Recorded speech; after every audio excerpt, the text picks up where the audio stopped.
Hi, I'm Jeremy Crosby. And I'm Nick Boucher. We're the hosts for the program that's all about your city, Talking Fitchburg. Every day, we pull together the news, events, and information you need to stay on top of what's happening in the city of Fitchburg. Find Talking Fitchburg on cable TV, Roku, Amazon Fire, Apple TV, and our live stream on the web. Plus, you can view all our headlines and stories on Facebook, YouTube, and our video on demand service. This is your city. Keep up with Talking Fitchburg and the issues that affect you and your neighbors. Want to know what's happening in your city? Get Notify Me messages from the City of Fitchburg. Visit fitchburgwi.gov on your computer or mobile device and select the big Notify Me button on the left. Enter your email and/or phone number, whichever is best for you to get notifications. Scroll down the list and select all the topics you're interested in to receive email or text messages about. You'll be notified every time one of your topics is updated. Sign up for Notify Me, one more way to keep up with your Fitchburg government.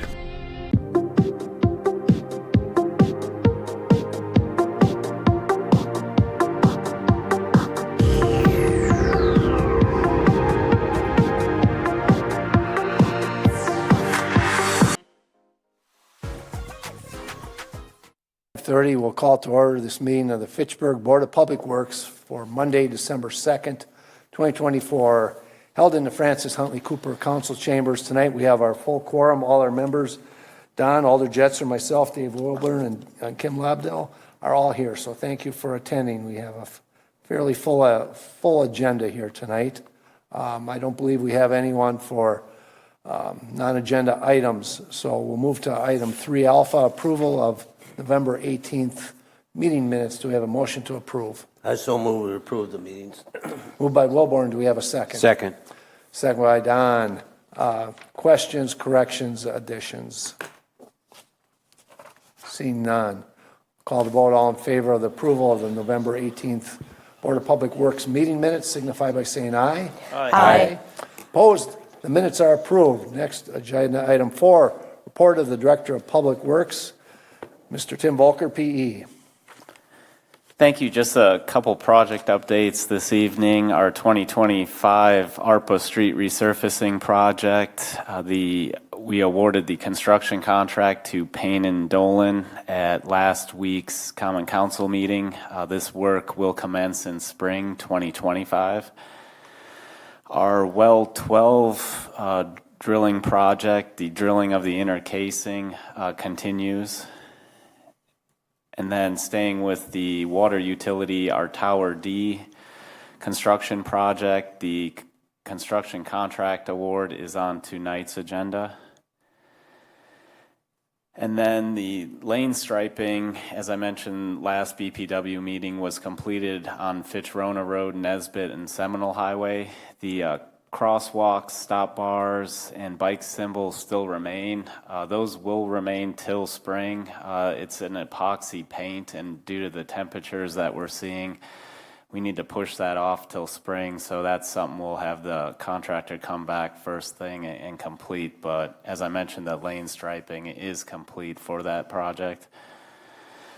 And then also our 2024 sidewalk replacement project. A week before Thanksgiving, we received those heavy rains, and that impacted construction of that project. And then with this week's low temperatures and also last week's low temperatures, we're going to postpone the remaining work till spring. So everything that's been demoed for that project is poured. There are no areas that are going to remain demoed. The Southdale neighborhood for that project has been completed.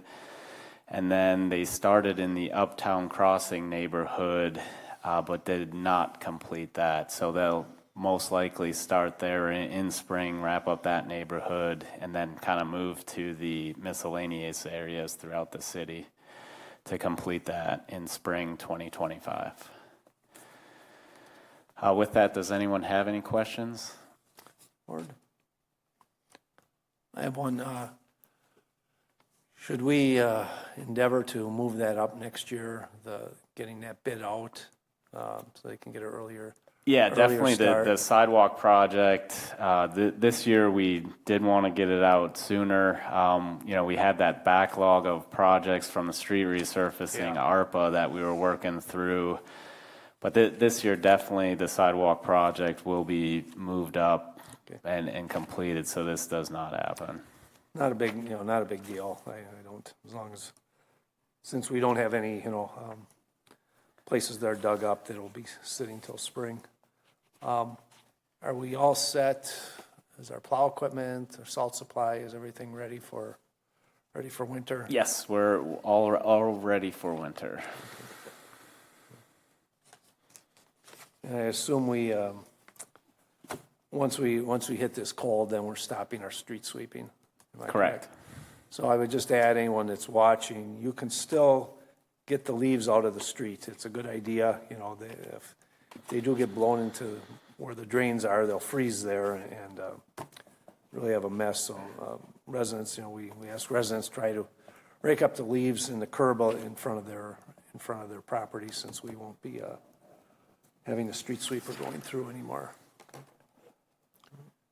Anything else? Bill? Yeah, a couple of questions on this sidewalk replacement. Is this going to cause confusion with the residents that have been told they're going to see a bill and then they're probably not going to see it until the spring and they'll have forgotten about it by then? They would have seen the bill end of 2025, I believe. Oh, so regardless of whether we completed this year, it would have been put on the 2020 tax bill. So that's when they will see it. They won't see the final hearing later. Zach has, I believe, talked to a couple residents that have reached out, kind of curious on why work hasn't been completed.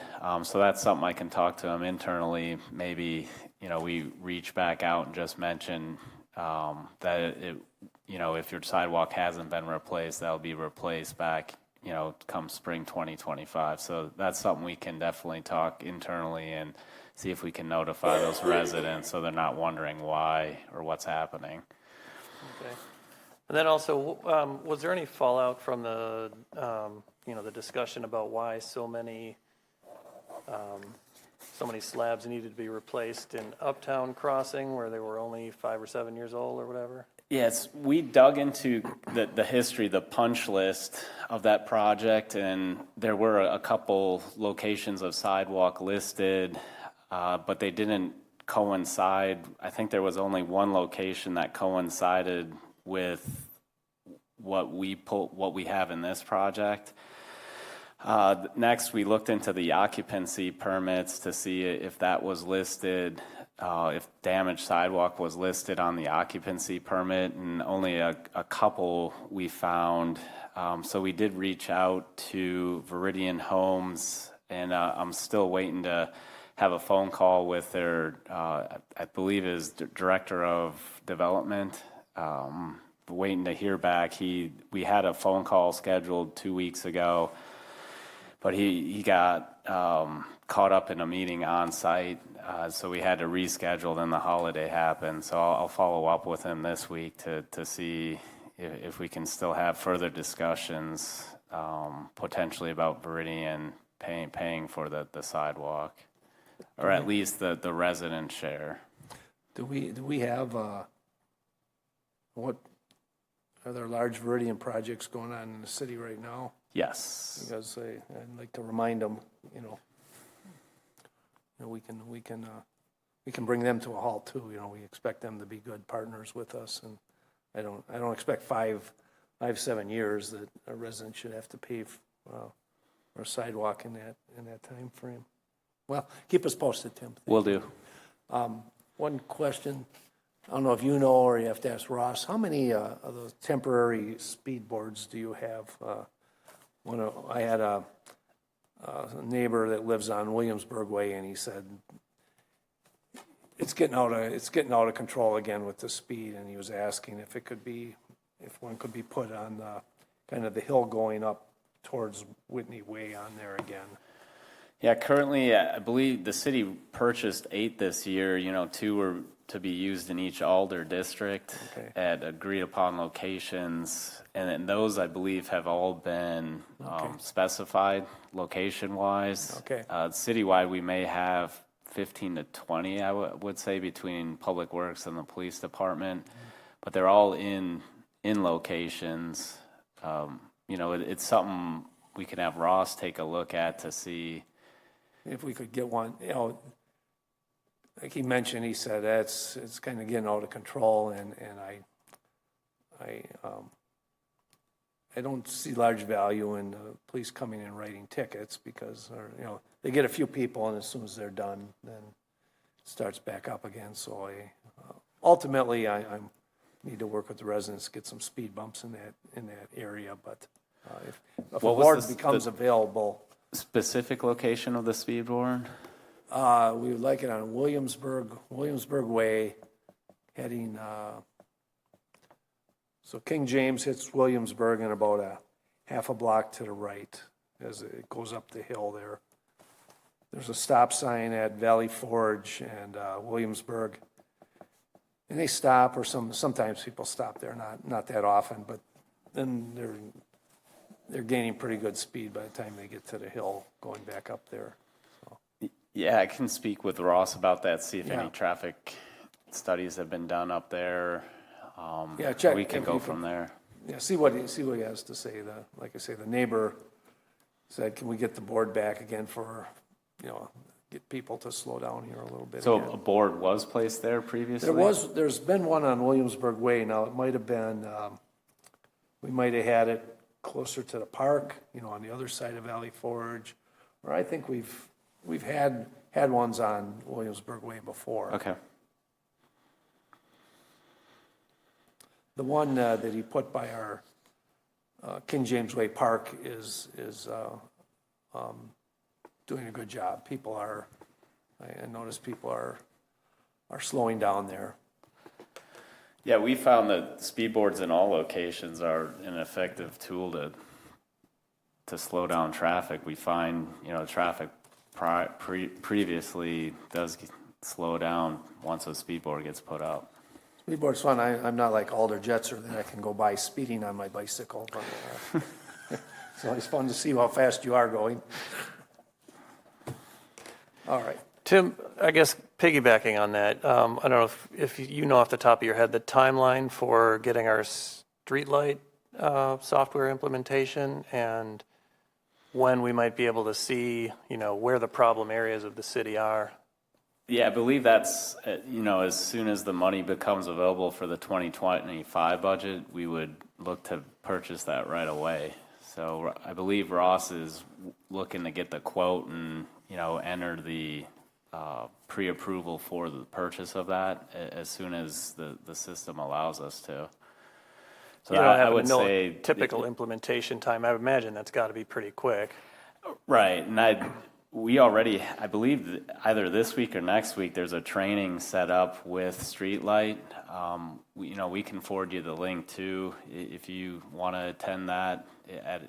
I'm just thinking that would probably be the best way to inform where the speed boards ought to go. Right. Any other questions for Tim? All right. Thank you, Tim. Tim, wait. Go ahead, Don. At the last meeting, Ross was going to check on that Noble Drive volumes and Fish Hatchery Drive. We approved that subdivision, or that small development, I should say. And I was wondering if we're starting to reach warrants at any of these where we can start putting a charge on these developments to pay for your infrastructure you're going to need to put in? Yeah, I did speak with Ross about Noble Drive, and they are looking, traffic impact analysis are submitted, and they are reviewing that, and the light at Fish Hatch has been talked about and looked into, but it hasn't tripped that warrant yet, so we're not quite there. But eventually we will get there, but it is on the county's radar and our radar to track that, so they have had conversations about that. Anything else? Thank you. We'll move on to our agenda items. First, we have 5A, Resolution R 20924, amending 2024 water, sewer, stormwater fund budgets for repairs, chemicals, postages, and others. Do we have a motion to approve? Motion to approve R 20924. Moved by Don. Do we have a second? I'll second. I'll give Kim that one. Second by Kim. So we had higher costs and additional repairs on a number of, kind of across the board. The money, we have interest from savings that we have, or where are we getting the interest payments to pay for these additional? So the interest is coming from investment revenue accounts in which the utilities has a surplus due to the continued high interest rates earned on our cash balances within each of our funds. So as Alder Herbst mentioned, we've had some additional water main repairs that we haven't seen in the past. There's been some additional chemicals were needed at the lift station due to grease, and then also some repair parts for the booster station, chemical injector replacement parts, and backup batteries for wells 5, 7, 8, and 10 were higher than anticipated. So we're looking to use this additional monies earned from interest on investments to cover these expenses that we've seen in addition to what we budgeted. Can we just recess a second? I want to make sure Kim's all right.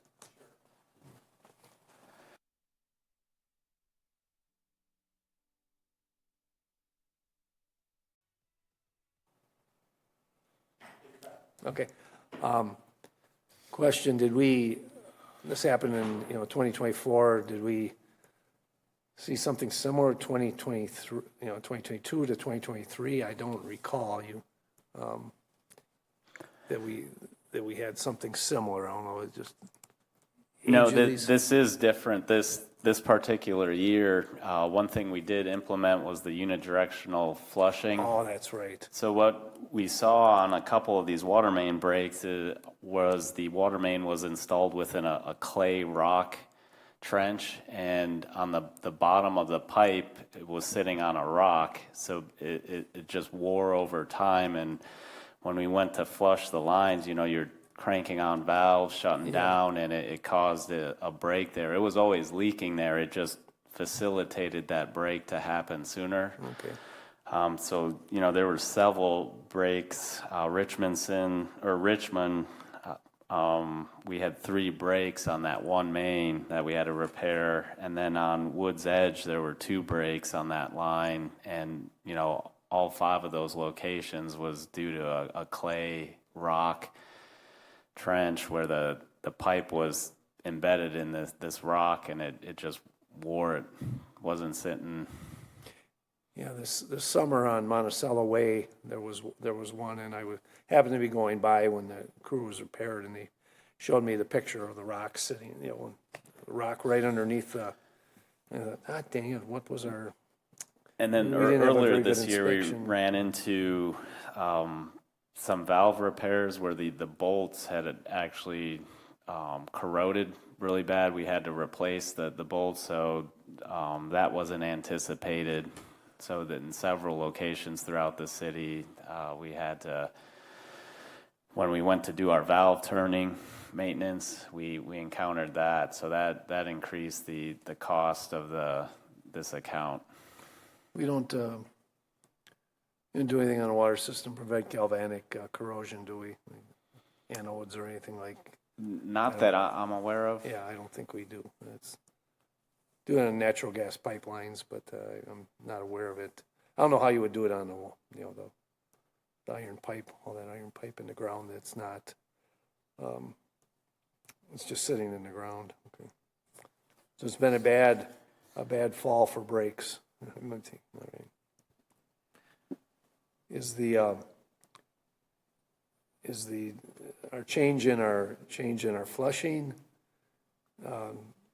causing this, or the problems were there, or I'm guessing if there was a leak, it was going to happen at one point or another. I'd rather it happen when we're doing the flushing. Right. The unidirectional flushing wasn't the direct cause of it. It was always leaking. It just facilitated that break sooner. Eventually, we would have had to go in and make the repair. It's actually, I think, better we're finding these areas now, repairing them versus leaking over time and having a big sinkhole form and just unexpectedly calling in people on a overtime or weekend, and we're getting this done kind of during working hours. So Much easier when it's 70 degrees out or 80 degrees versus a day like today. Correct, that too. Okay. Any other questions on this? I think it may be related or not, but the city's going through and doing an assessment or a survey, at least I got one that asked about lead pipe, or what type of water is, and in the second follow-up letter, it mentioned you were still trying to assess the connection point to the house, what type of water line. Is that going to affect our budget, or do we have a big problem with lead pipes in our current system, or No, we don't know yet? To date, we haven't found any lead within our system. So our ownership goes up to the curb stop, and then from the curb stop to the house is the property owner's responsibility. So that's why those letters went out, is to we don't have information or an inventory on what pipe material that is. So we're looking for the owner to help provide that to us. And then to date, we haven't even found any lead on that side either. So it's something totally separate from the repair side, just something EPA is requiring all utilities within the nation to come up with this inventory. Don, I mentioned that age of the city and the urban service territory, it was very unlikely there would be any lead. But some of the homes, like mine, has copper pipe. Some of the solder might have had lead in it that they used, and it's typically not a problem. Sometimes your hot water lines, it can leach out, and so if residents are concerned, they can get their water sampled. You'd want to first thing in the morning sample your hot water. I don't think it's typically a problem in the cold water lines. It's just the hot water lines, and I've never really heard that it is much of an issue. But if you are concerned, certainly can get your water sampled. Yeah, I was so much At the concerned with residents' mine. I know what I at the have. residents' expense. I just didn't know if for all utilities, do we have lead somewhere, or is there something? No, to budget to date, for? we found nothing on the our side or the customer side. Hope it stays that way. Bill?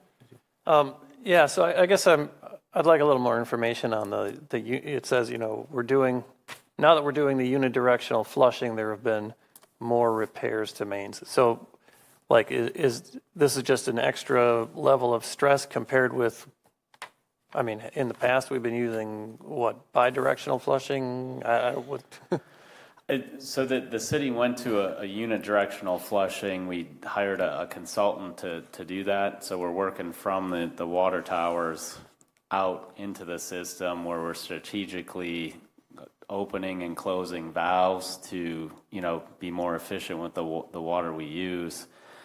I'm not quite sure how the city did it previously, but I don't think it was done as often or as frequent as we should have been doing it. So you weren't seeing, that's the reason you weren't seeing the breaks. You still would have seen them opening and closing valves. And then plus, as the system ages, you're gonna see breaks, especially if it's leaking in certain areas. What is your expected lifetime of a ductile iron or cast iron water main? 50, 60 years. Okay. And I believe some of the system was put in the 60s. So and that these are kind of the areas where we're seeing the breaks. Okay. And we're trying to hit those areas also if we're doing the streets, trying to get them upgraded at that time. Yep. So are we going to put something in the budget in future years to try to cover this if we don't have excess interest to transfer, or what's the plan going forward? Yeah, absolutely. If future budget years is something we'll monitor more closely to see if we're still seeing those breaks, and then revise the budget accordingly to reflect that. Anything else on this one? Okay. Thank you. We'll call the vote. All in favor of Resolution R 209-24, amending 2024 water sewer stormwater fund budget, signify by saying aye. Aye. Opposed? Motion carries. Next, we have Resolution R 212-24, accepting Fitchburg Tower D bid. Do we have a motion to approve? Motion to approve R 21224. Moved by Don. Do we have a second? Second. Second by Alder Jetser. We came in below, roughly 5% below the Tim's engineering estimate of 4.3 million on this. Have we used this firm before? So the city has not utilized this contractor to build any of our water towers. The engineer of record has worked with them on 2 projects. One project was within the state of Wisconsin. I believe the other was within the state of Texas.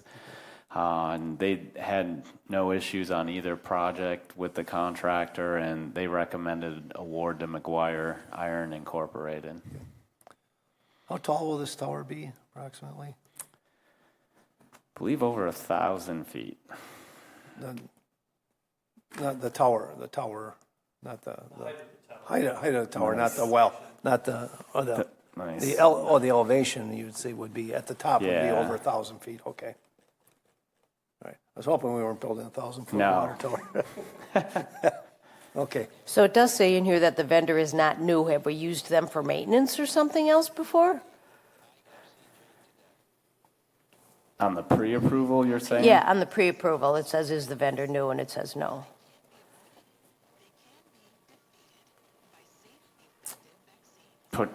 Yeah, they would have had to have been in our system, so maintenance-wise, the city may have used them previously. Okay. This bid includes the painting of the tower too after completion. Correct. What's the schedule on this, Tim?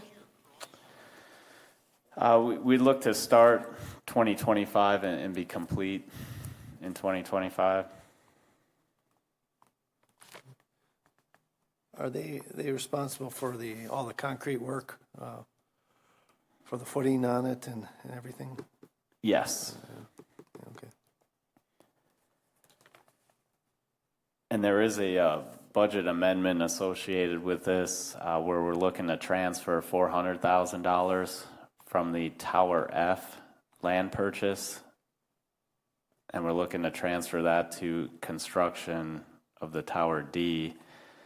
So Tower F, we had budgeted this year to purchase the land for it, and we're not going to do that, and we'd rebudget that in 2026. And basically, that's covering the contingency? Is that? Yeah, to kind of cover the contingency and ancillary costs of engineering inspection, testing. Just for people watching, location of Tower D and proposed Tower F. So proposed Tower F would be just east of Fish Hatchery Road, just by, let me pull up a map. I forget the cross street.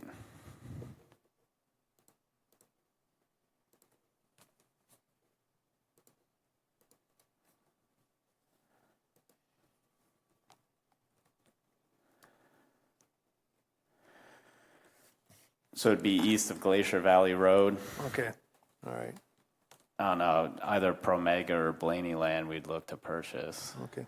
And then Tower D is located within Stoner Prairie on the corner of Velt Drive and Wayfair Street.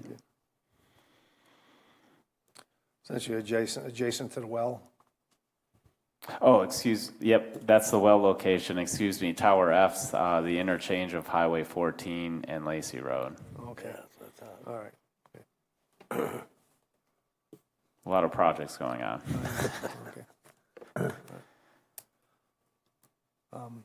Any further questions on this, Bill? Did we skip E? Let's see. No, Tower E. So Tower E's been built. That's off Commerce. Yeah, I'm not sure why the city built E before D, but there had to have been a reason. When I see that Paul Woodard, I'll give him a piece of my mind for not following the alphabet.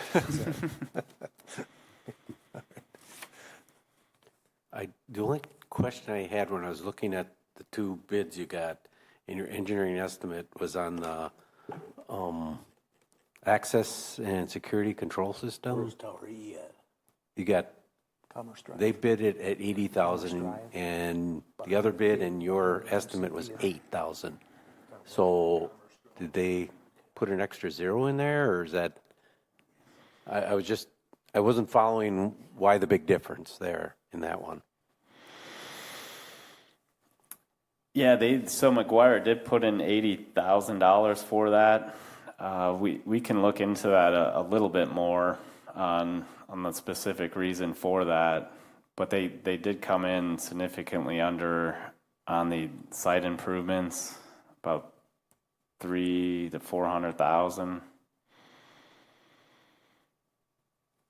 Everything else looks pretty close. Yeah, it wasn't way off. That was the only one that I was like, Yeah. did they add an extra zero there? or Which what's the one was deal? that, Don? That would it'd be item 3.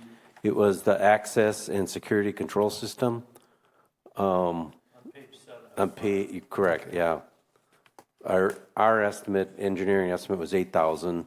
The other bid was 8,000, and they bid 80,000. So just maybe it looked like maybe they added an extra zero or something. Is that temporary, is that construction security, or is that I'm not sure final what security goes all. when it's What it built? says on there, or what it's for? what it's for? Yeah, I'm not sure exactly. Because, construction security is very important to a business I'm in, where they're constantly getting robbed. The materials that in our electrical substations, tools, copper, anything, and so we end up spending money on temporary security measures and things. I was wondering if that's what this was. I don't think it was. I think Okay. it was the final Permanent. building security or the final security. Thank you. But 80,000 does seem sort of high. 80, yeah. They bid 80. Our estimate was 8. So something just looks funky with that. I can speak with Tracy Foss, our Okay. Assistant Public Works Director, on the reasoning for that. Okay, thank Could you you. report back to us on what you find, Tim? Absolutely. Thank you. Any other questions on the Tower D bid? Then we'll call the vote. All in favor of Resolution R 21224 signify by saying aye.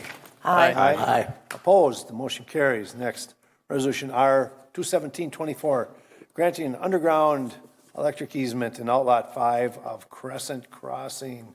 We have a motion to approve. I'll move approval of Resolution R 21724. Moved by Alder Jetser. Do we have a second? I'll second. Second by Kim. You guys are fast. You're Jay Allen speed jumping in with those seconds and approvals. All right. They need an underground easement to feed or to serve the subdivision. Is that what this is going on there? Yeah, the easement's going through the subdivision on Outlot 5 and Crescent Crossing, and this would be for the service for the street lights Okay. and rectangular rapid flashing beacons that we installed on Lacey Road. And this would be for the segment that goes from Seminole to Commerce Parkway. So once we get this easement, MG&E will then schedule that work to be complete. So that's why the street lights or the RRFBs haven't been functioning on Lacey Road. We've been waiting for this easement document from MG&E. We requested it from them back in summer, and they finally got it to us a couple weeks ago. So once this gets recorded, they can schedule it and get it on their work schedule to install that service. Yeah. Do we have just from history, do we have a fixed bid from MG&E for doing that work? For this board a few years ago, we had a huge overspend where things came up and they just, instead of getting approval, the change orders, they just did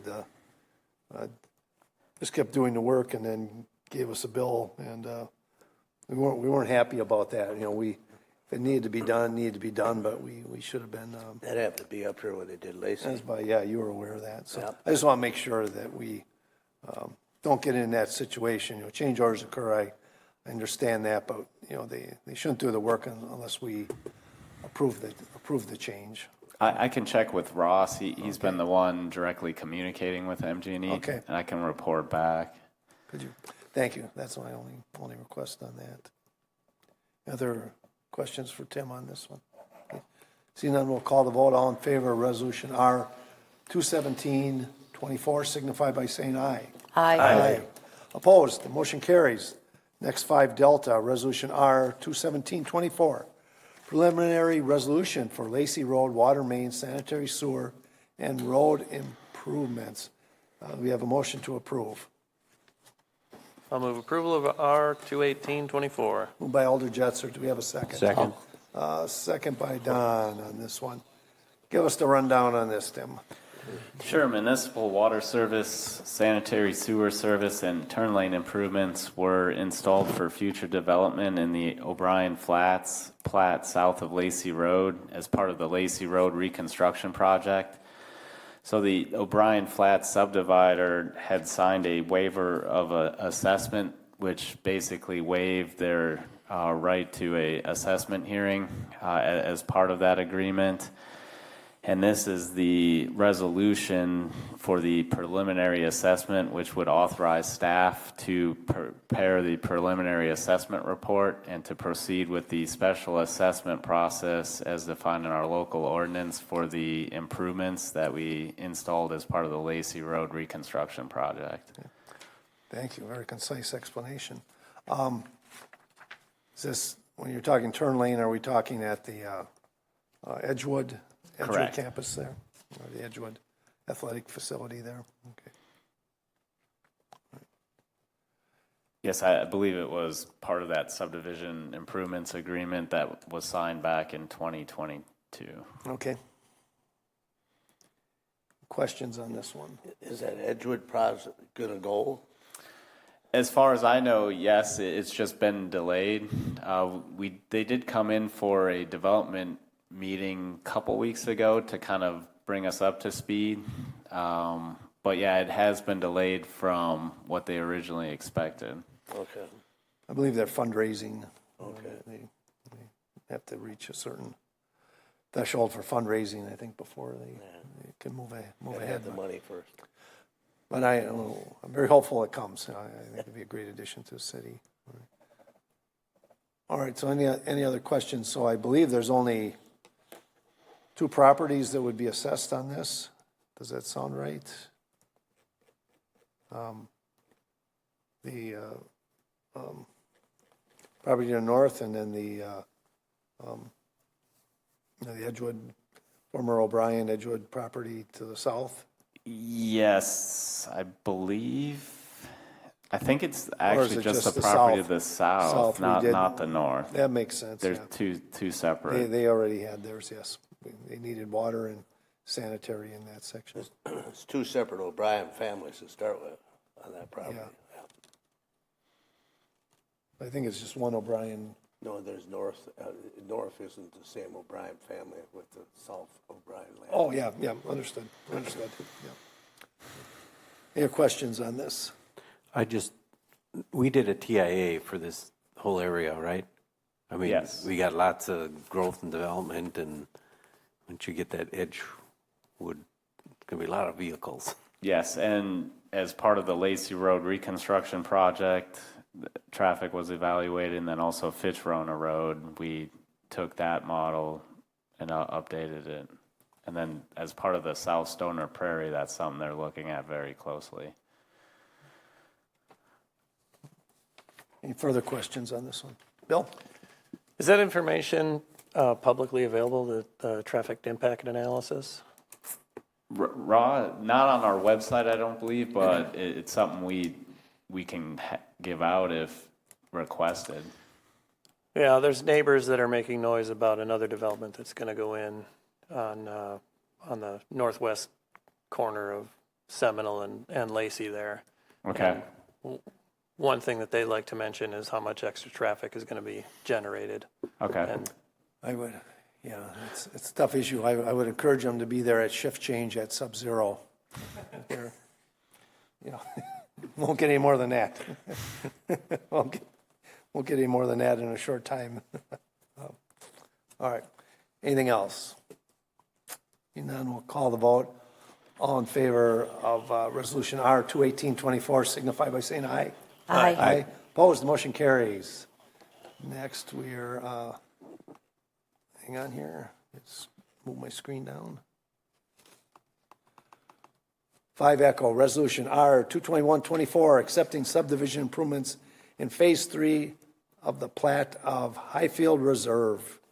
We have a motion to approve. Motion I approve Resolution R-221-24. Moved by David Wilborn. Do we have a second? I'll second. Second by Kim.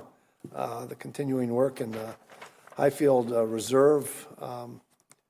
When we're accepting the subdivision improvements, I'm taking we've inspected this to your satisfaction. Yeah, the Public Works Department has inspected and conditionally approved the subdivision improvements required for Phase 3 of the plat, which is lots 1 through 5, 10 through 17, 21 through 26, 32 to 38, and 53 to 54, as well as outlot 2 and 5.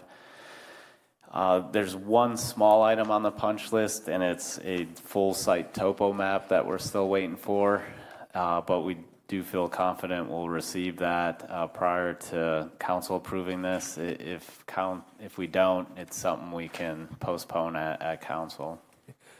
Are you concerned that without the topo map there could be stormwater runoff issues that aren't anticipated? No, we haven't seen anything with the rains or erosion during our inspection. Okay. So we feel confident. Bill? the multi-use path that runs on the north side of that development is often underwater. And I don't know if that's just because the area is still under construction and they haven't finalized the retention ponds and whatnot and all the stormwater management, but that is something I've noticed. Okay, that's on the north side? Yeah, running parallel to Nobel Drive.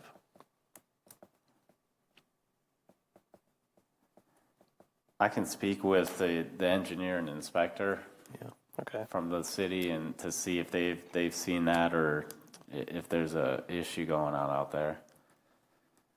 Yeah, we'd like to know about it right away because the trail won't hold up very well if it's getting submerged. Only Jetser can ride through water. The rest of us mere mortals, though, I'm not sure we can. It's one of my regular running routes, and Okay. sometimes I have to You got to run. take very long strides and around hope it. for the best. Okay, I got you, Bill. Right. Any other questions on this?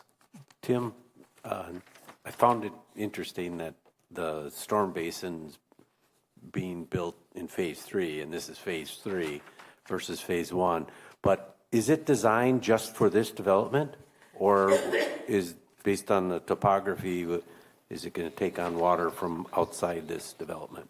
I believe it's just this development unless there was a path through that they took into consideration.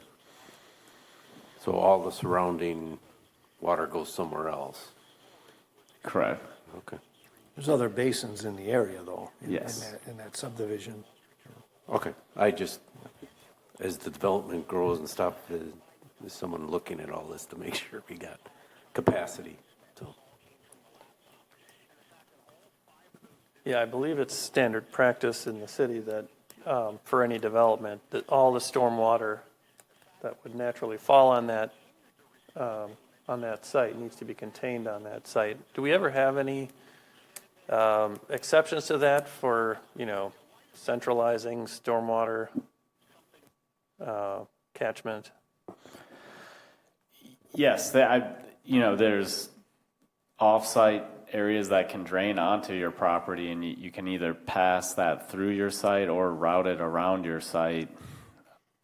each site to contain their own stormwater treated prior to discharge. And then there are areas in the city, that have a shared basin, our area H pond that we're looking to construct in Uptown. That's something that's a regional type pond.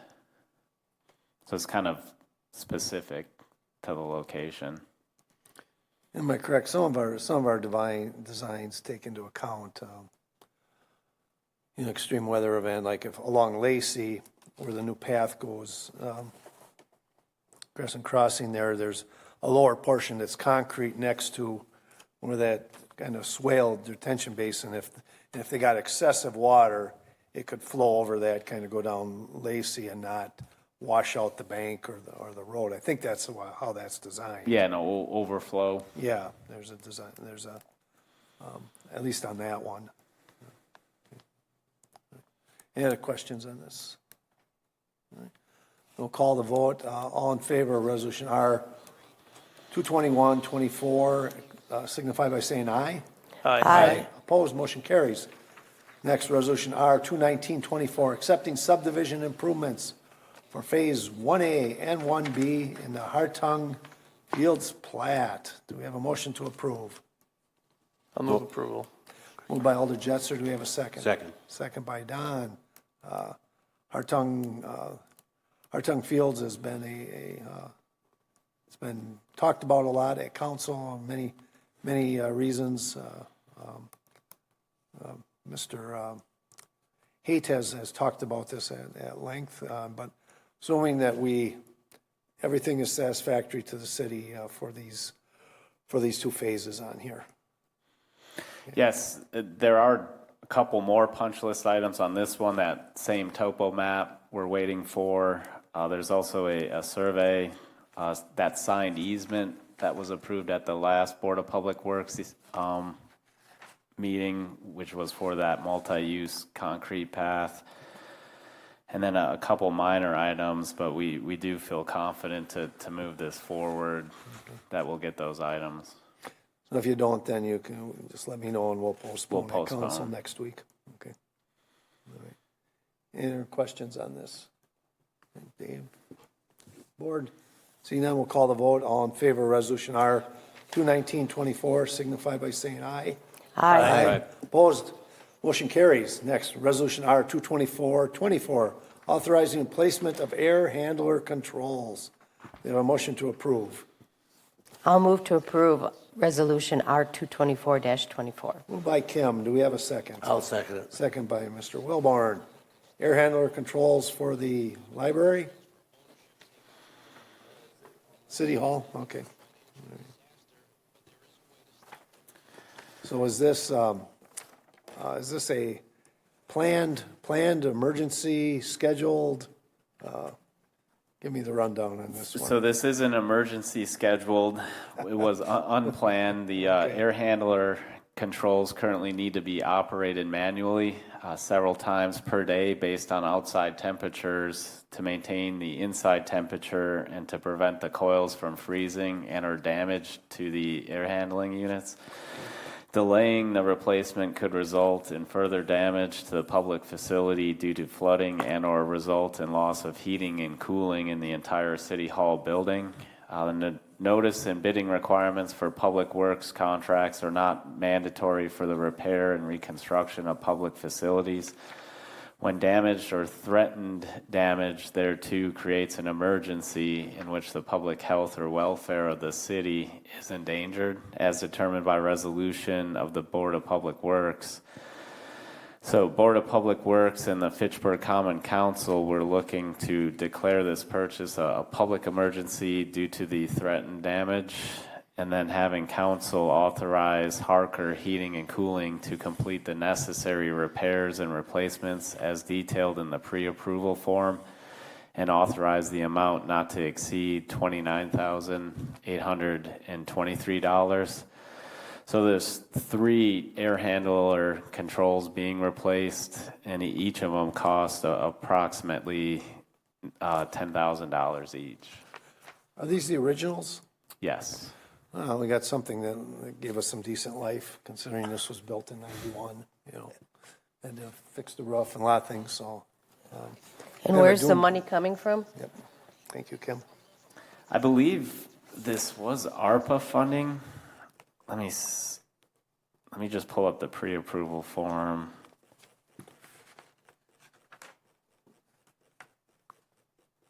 We did have some money in the existing budget. Actually, it looks like it's all coming from Capital projects? capital projects for the city campus and building system replacement. So ARPA was talked about, I think, at one time, but I believe it's now all coming from capital projects. Does qualify for capital? Yeah, it's over $10,000. Okay. All right. And about doomsday is a bad time of year. Time of year. So there's no budget amendment is needed for this. Okay.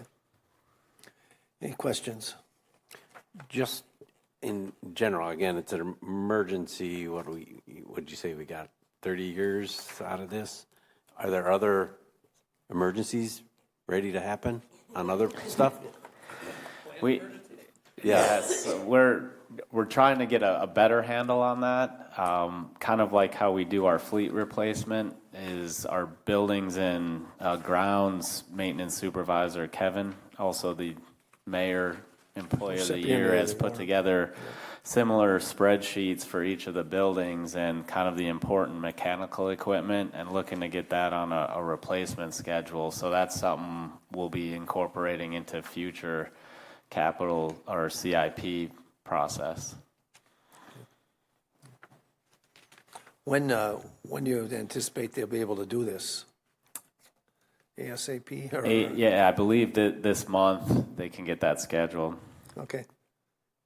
But we are able to adjust them manually to keep City Hall running here in the meantime. Okay. Kevin's the one doing that from his home. Figured as much. Okay. Any other questions? Just in procurement education for me, you went with Harker. Do you have to get other bids or?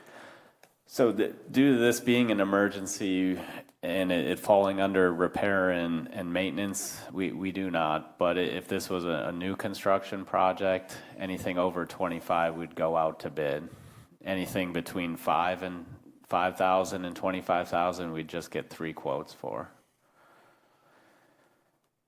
So how do we know if they're way off? You just folks that have done it. Harker does most of our heating and cooling, and they are reputable, and the pricing we get from them is very reasonable.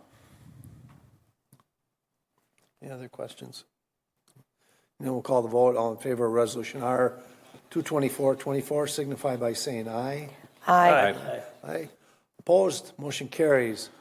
Next, we have Resolution R 225-24. I move we postpone